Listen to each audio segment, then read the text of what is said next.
Vamos agora para o assalto final do combate simbólico com o sensei Ricardo Leite, sétimo dan da Aikikai e um dos grandes expoentes brasileiros do Aikido de repercussão internacional. Este será um combate travado através das palavras, chamado pelo patriarca Moyat de Sijin, ou seja, Guerra das Línguas. O terceiro e último assalto começará imediatamente aqui, no nosso encontro na Vida Kung Fu.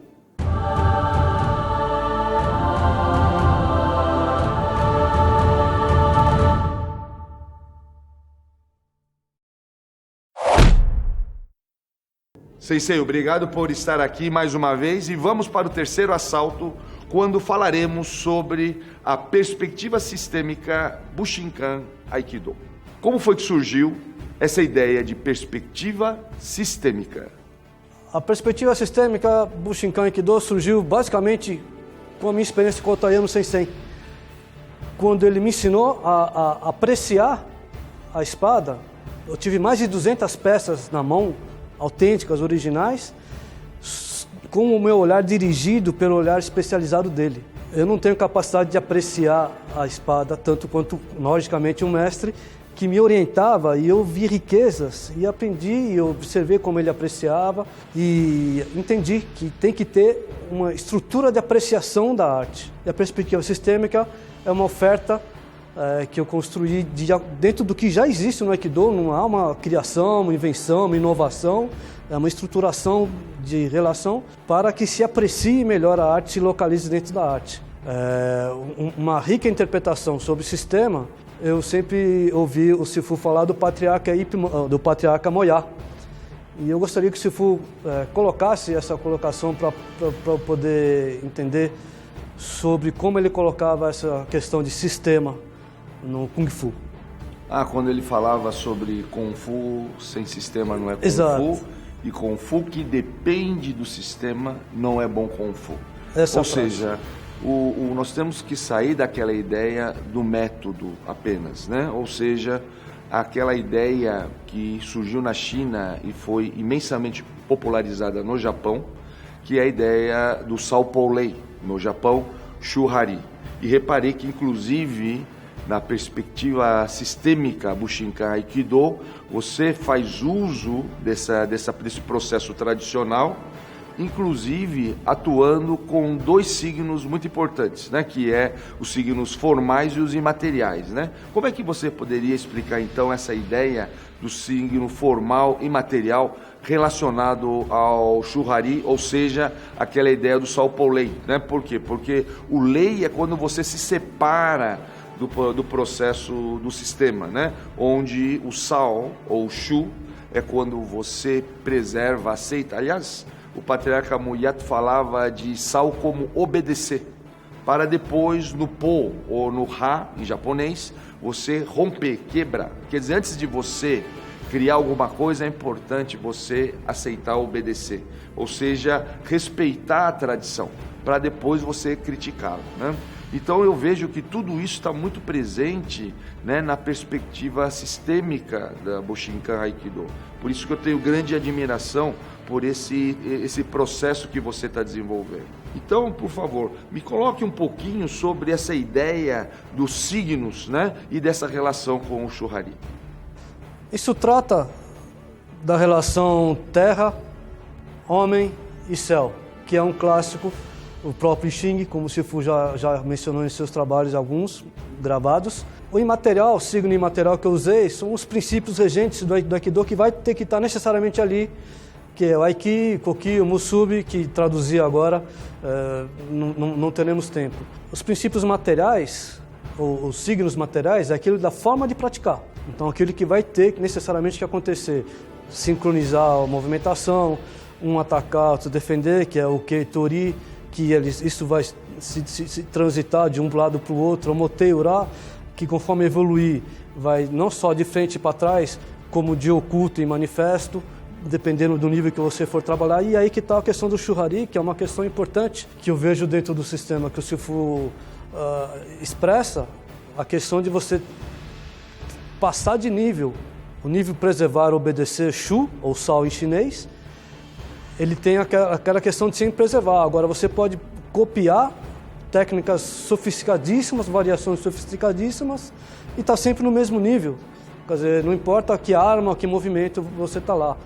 Então, para você quebrar esse abecedário que você aprendeu e começar a escrever, você tem que ter uma condução. Eu gostaria que o Sifu expressasse um pouco sobre o seu entendimento nessa transição de nível, sobre o obedecer e o quebrar a lógica. É por isso que é tão interessante, né, você ter esses fundamentos bem esclarecidos, inclusive com profundidade de interpretação, porque senão nós não podemos rompê-lo, né? O rompimento vem de uma análise crítica, mas para ter essa análise crítica é importante a aceitação.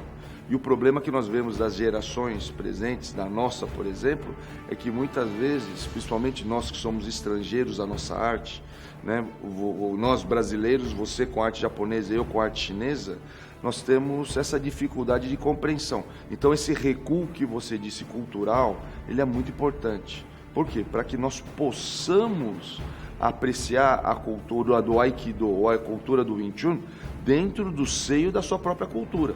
Porque senão não vai fazer sentido. As pessoas, uma das coisas que eu mais vejo, né, tanto no Wing Chun como no Aikido, as pessoas falarem: ninguém luta segurando o primeiro punho, ou ninguém luta fazendo que nem posição do Chi Sao, por exemplo, né? E isso decorre da ignorância de entendermos as configurações estratégicas iniciais, ou seja, no caso, como nós já comentamos no nosso segundo assalto, que é a questão do Kamae. O Kamae é muito importante, a guarda é muito importante, e como não só como ela se configura, mas no seu processo de pré-figuração, né? Daí a importância de se moldar o adversário dentro daquela ideia de oposição complementar, tão conhecida tanto, né, no Aikido como no Wing Chun.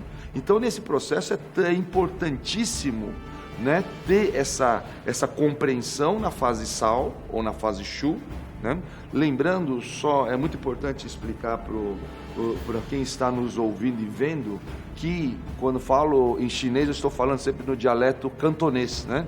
Porque é o dialeto que eu aprendi com o meu mentor, o patriarca Muya, né?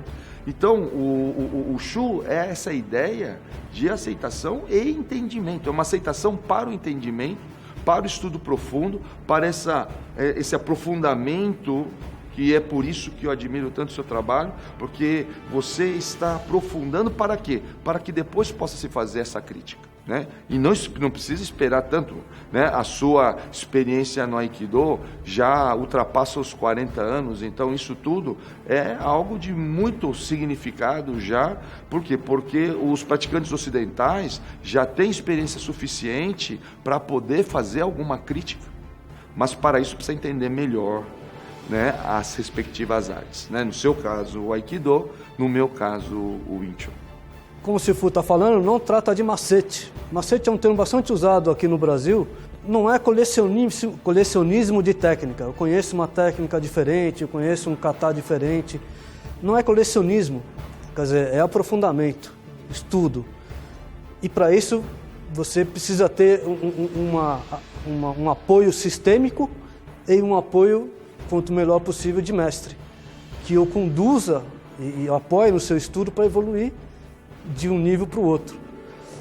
No nível Ri, ou Lei, em chinês, é um nível que a gente quer sair da forma. Quer dizer, se você ficar só no macete, na coleção de técnicas, vai ficar nisso, por melhor, mais bonito que seja, espetacular que seja, está no mesmo nível. Então, evoluir, quebrar e transcender, que é para o nível Lei, o Sifu chama de não estruturado, se tem a ideia correta, e o Lei é informal. Quer dizer, no Aikido, pela perspectiva sistêmica que eu coloco, são aqueles princípios de Aiki, Musubi e Kokyu, fluindo por alguém no estágio ou no momento, não que está permanente, mas pelo menos no momento, Ri, em que por intermédio dele, por através dele, se manifeste o Kitai, que é o corpo da energia. Não sei se é assim o nível Lei, como o Sifu entende. Não, eu concordo plenamente com sua explicação e, aliás, eu até gostaria de encerrar nosso combate com essa mensagem. Por quê? Porque eu acho que essa é a essência da arte, é nós atingirmos todos essa etapa lei, essa fase não estruturada. E assim, não importa se é Aikido, se é o Wing Chun, todos nós seremos artistas marciais. Quero agradecer sua presença, Sensei Ricardo, e sempre é uma satisfação, né, nós estarmos aqui combatendo simbolicamente dentro dessa perspectiva da vida Kung Fu. Quero também agradecer você por estar aqui acompanhando esse nosso combate entre o Sensei Ricardo Leite e a minha pessoa e deixando a mensagem de um forte abraço e até o nosso próximo encontro na vida Kung Fu.